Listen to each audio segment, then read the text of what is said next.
اعوذ باللہ من الشیطان الرجیم بسم اللہ الرحمن الرحیم۔ السلام علیکم ناظرین، میں ہوں آپ کا میزبان ارشاد انصاری اور آپ دیکھ رہے ہیں پے ٹیکس۔ ناظرین، آج ہم آپ سے گفتگو کریں گے کہ کل ہماری پاکستان تحریک انصاف کے جو چیئرمین ہیں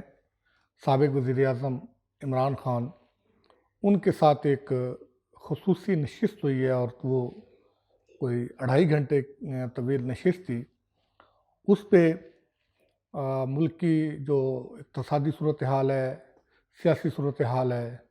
اور خود پاکستان تحریک انصاف کی جو اس وقت اندرونی صورتحال ہے، ان کو جو چیلنجز درپیش ہیں وہ، اور کپتان کی اسٹریٹجی، ان ساری جو سچویشن ہے اس پہ ایک تفصیلی تبادلہ خیال ہوا ہے۔ یہ پاکستان تحریک انصاف کے سربراہ عمران خان نے جو اسلام آباد بیسڈ اکانومی کے جو جرنلسٹ ہیں ان کو مدعو کیا تھا۔ ہم 6 سے 8 لوگ تھے اور خان صاحب کے ساتھ طویل نشست ہوئی اور کافی سخت سوالات بھی ہوئے اور انہوں نے جوابات بھی دیے۔ اور اس نشست کی سب سے خوبی جو تھی وہ یہ تھی کہ پاکستان تحریک انصاف کے سربراہ عمران خان نے اپنے خلاف بھی اور اپنی پارٹی کے خلاف بھی جو سخت سے سخت سوالات تھے ان کو بھی انہوں نے تفصیل سے سنا اور تحمل سے سنا، اور اس کو ایڈریس کرنے کے لیے اس کا جو ہے وہ انہوں نے جواب دیا۔ اس طویل گفتگو میں باقی تو وہ باتیں ہیں کہ جو پاکستان تحریک انصاف کے سربراہ عموماً اپنے جلسوں میں کرتے ہیں یا نارمل روٹین کے جو انٹرویوز ہوتے ہیں ان میں کرتے ہیں، کہ جو بیرونی سازش اور وہ سارا کس طرح ان کو جو ہے وہ ان کی حکومت ختم کی گئی اور کیا ان کو چیلنجز تھے وہ سارا۔ اس میں جو 2-3 چیزیں جو ہٹ کے تھیں وہ ہم نے آپ کے گوش گزار کریں گے۔ پہلی جو بات تھی وہ سب سے بڑی، وہ آج کچھ میڈیا میں رپورٹ بھی ہوئی ہیں کہ کپتان نے ہمارے ساتھ اس نشست میں سوالات اور جوابات کے سیشن کے دوران اس بات کا اندیہ دیا ہے کہ وہ واپس اسمبلی میں آ سکتے ہیں، اور ان سے یہ کویسچن ہوا تھا کہ عدالتیں بھی آپ کو یہ کہہ رہی ہیں کہ آپ اسمبلی سے رجوع کریں، اسمبلی میں جائیں، اپنا موقف ادھر پیش کریں، اور جو آپ کے اوپوننٹ جماعتیں ہیں، پاکستان مسلم لیگ نون ہے یا پاکستان پیپلز پارٹی ہے، وہ بھی بار بار یہی کہہ رہی ہے کہ آپ آئیں، اسمبلی میں آئیں تو ہم آپ کو وہاں بات کریں گے۔ تو پھر اس کے جواب میں ان کا یہ کہنا تھا کہ میں اسمبلی میں جانے کو تیار ہوں، لیکن اس کے لیے ایک شرط ہے، اور وہ شرط یہ ہے کہ چونکہ پاکستان تحریک انصاف کی جو حکومت ہے وہ ایک بیرونی سازش کے تحت گرائی گئی، اور وہ باقاعدہ سائفر آیا اور سائفر میں یہ کہا گیا کہ پاکستان تحریک انصاف کے جو حکومت ہے اس کو عدم اعتماد کے ذریعے، تحریک عدم اعتماد کے ذریعے گرایا جائے، فارغ کیا جائے۔ تو اس سائفر سے یہ سارا قصہ شروع ہوا، اور اس سائفر پہ وہ کہہ رہے ہیں کہ صدر مملکت نے بھی جو ہے وہ لیٹر لکھا، آرمی اپنا چیف جسٹس آف پاکستان کو بھی وہ لیٹر گیا۔ وہ کہہ رہے تھے کہ ہم نے چیف جسٹس آف پاکستان سے بھی یہ درخواست کی تھی کہ جب ایک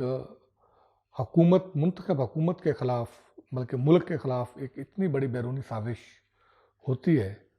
تو اس کو پروب کرنا چاہیے، اس کی جو ہے وہ ایک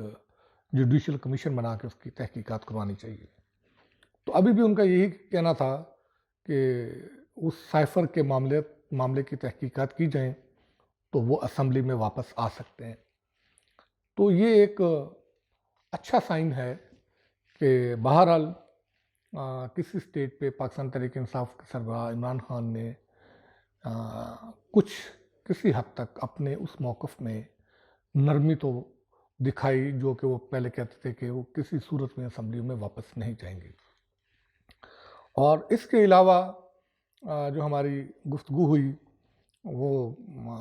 ان کی سیاست کے حوالے سے بھی ہوئی۔ مثلا یہ میں نے ہی بلکہ ان سے یہ کویسچن کیا تھا کہ، اور میں نے ان کے ساتھ جب میلوڈی میں ہم ان کے ساتھ بیٹھتے تھے ان ملاقاتوں کا اور ان ملاقاتوں میں جو ہونے والی گفتگو تھی اس کا حوالہ دیتے ہوئے کہا کہ آپ کا بیانیہ بھی یہی تھا اور جب آپ سیاست میں آئے تھے اس وقت بھی آپ کا سلوگن یہی تھا، اور ہم یہ توقع کر رہے تھے کہ آپ روایتی سیاست کے بت شکن ثابت ہوں گے اور آپ روایتی سیاست کو چھوڑ کر غیر روایتی سیاست کریں گے. لیکن بدقسمتی سے ہوا یہ کہ آپ بھی وہی روایتی سیاست کر رہے ہیں، اور ہم نے ان کو کہا کہ وہی الفاظ ہیں جو ہم پچھلے 20-25 سالوں سے مختلف حکومتوں کی زبان سے سنتے چلے آ رہے ہیں. صرف نشستیں چینج ہو جاتی ہیں، کبھی وہ حکومت کے اس طرف حکومتی بینچوں پہ بیٹھے ہوتے ہیں تو ان کا بیانیہ وہ ہوتا ہے جو آج کی موجودہ حکومت کا بیانیہ ہے، لیکن جب وہ حکومت سے باہر ہوتے ہیں اور اپوزیشن میں جاتے ہیں تو پھر ان کا بیانیہ وہ شروع ہو جاتا ہے کہ جو آج کی حکومت کا اپوزیشن کے طور پہ بیانیہ تھا. تو اس پہ انہوں نے بڑا وہ سنا، اور سننے کے بعد انہوں نے کہا کہ ہم سسٹم کا حصہ ہیں، سسٹم میں ہم یوز ٹو ہیں، تو اسی سسٹم میں ہی ہم نے رہ کے جو ہے وہ کام کرنا ہے. لیکن اپنے تک ہم نے کوشش کی ہے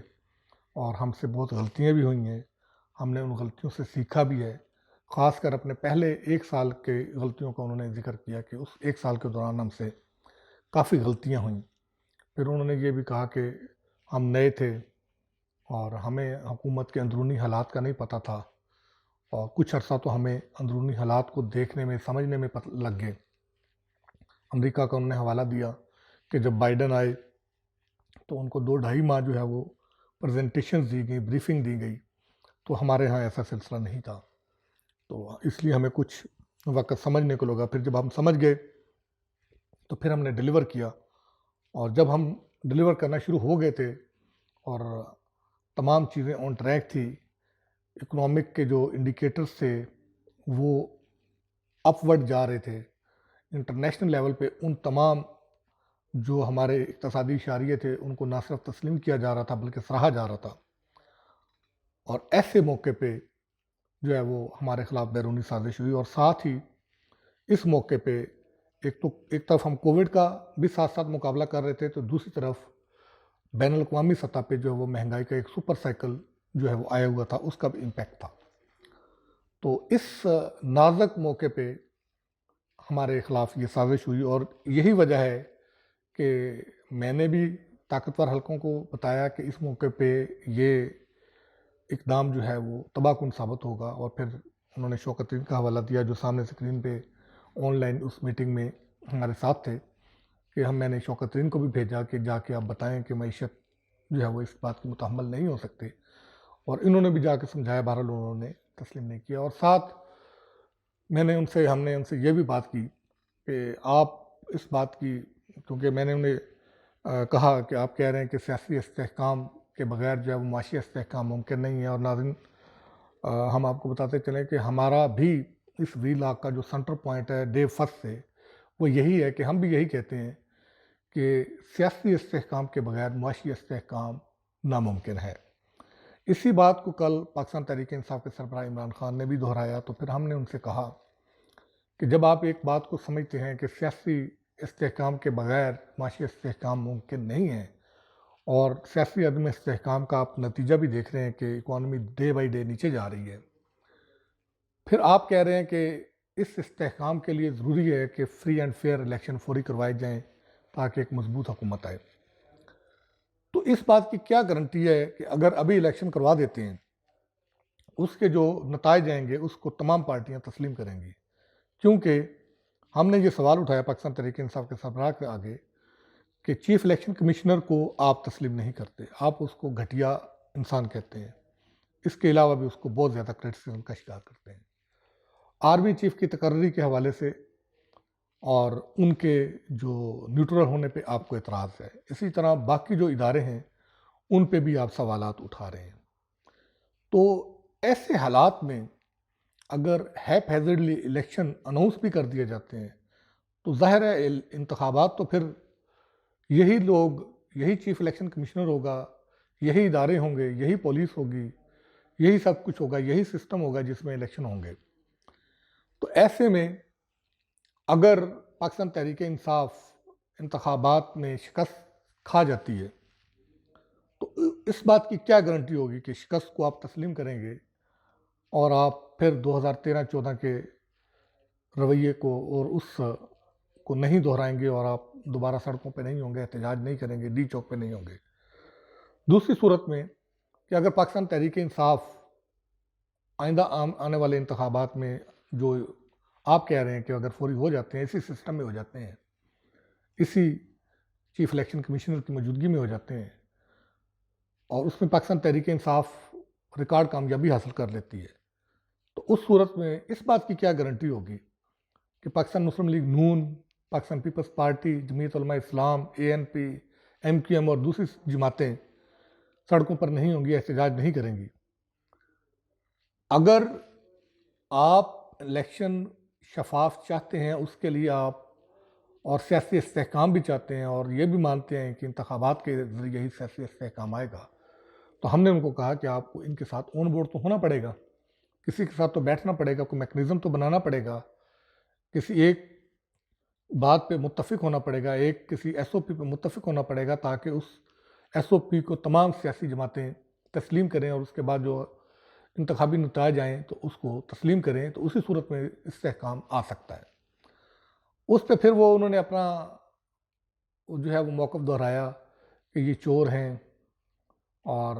ان کے ساتھ میں کیسے بیٹھوں، یہ ہے وہ ساری، انہوں نے پھر EVM کا بھی حوالہ دیا کہ ہم نے اس کی راہ روکنے کے لیے ہی EVM مشینیں جو ہے انٹروڈیوس کروائی تھی، اگر اس کو کر دیا جاتا تو ایسا نہ ہوتا۔ تو لب لباب یہ تھا کہ ہم نے ان کو کہا کہ یہ تو ساری وہ سچویشن ہے کہ جو پھر انہوں نے نیب کا بھی ذکر کیا کہ نیب میرے کنٹرول میں نہیں تھی، تو ہم نے اس پہ کاؤنٹر کویسچن کیے تو انہوں نے کہا کہ اب اگر میں اقتدار میں آتا ہوں، ہم نے ان سے پوچھا کہ آپ کے پاس وے فارورڈ کیا ہوگا؟ تو ناظرین انہوں نے وے فارورڈ جو دیا کہ انہوں نے یہ کہا کہ ایک تو ابھی سے ہم نے اس کی تیاری شروع کر دی ہے، mid term, short term, long term strategies جو ہے وہ بنا رہے ہیں، جو کی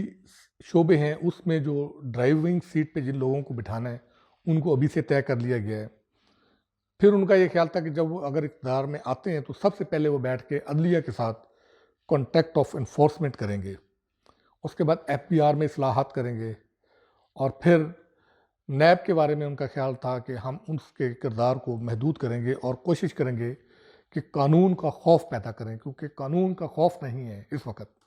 اور لوگوں کو یہ معلوم ہے کہ وہ نیب سے آرام سے نکل جائیں گے، اور ان کا یہ کہنا تھا کہ نیب اگر اب ہم دوبارہ اقتدار میں آئے تو ہم یہ نہیں کریں گے کہ نیب ہر طرف چاروں طرف ہاتھ پاؤں مارے اور پھیلائے، ہم ان کو یہ کریں گے کہ ان کو محدود کریں گے کہ جو آپ نے کیسز پکڑے ہیں ان کو کم از کم آپ منطقی انجام تک پہنچائیں تاکہ لوگوں سے لوٹی ہوئی رقم جو ہے وہ واپس ہو اور احتساب اور انصاف ہوتا ہوا نظر آئے۔ اب ناظرین دیکھنا یہ ہے کہ کیا ہونے جا رہا ہے، کیا کپتان حکومت بنا پائیں گے، نہیں بنا پائیں گے، اور یہ بھی انہوں نے چونکہ تسلیم کیا ہے کہ اسٹیبلشمنٹ کی موجودگی کو، کہ اسٹیبلشمنٹ اس ملک کی ملٹری اسٹیبلشمنٹ جو ہے وہ اس ملک کی ایک زمینی حقیقت ہے، اور انہوں نے اس میں نون لیگ کا حوالہ دیا کہ وہیں سے پولیٹیکل انسٹیبلٹی شروع ہو جاتی ہے جب اسٹیبلشمنٹ طاقتور حلقے نیوٹرل ہونے کا کہہ دیتے ہیں۔ پھر انہوں نے پاکستان مسلم لیگ نون کا جو 2/3 کی اکثریت تھی نواز شریف کی، میاں نواز کی، اس کا حوالہ دیا کہ دیکھیں 2/3 اکثریت تھی پاکستان مسلم لیگ نون کی، جب نیوٹرل ہوئے طاقتور حلقے اور پھر دیکھا کہ پوری مسلم لیگ نون جو ہے وہ کاف لیگ میں بدل گئی۔ تو اللہ کرے کہ کپتان جو خواب دیکھ رہے ہیں کہ وہ شرمندہ تعبیر ہو اور ان کو کوئی اپنے مستقبل کی جو ہے وہ کوئی نوید جو ہے وہ نظر آئے۔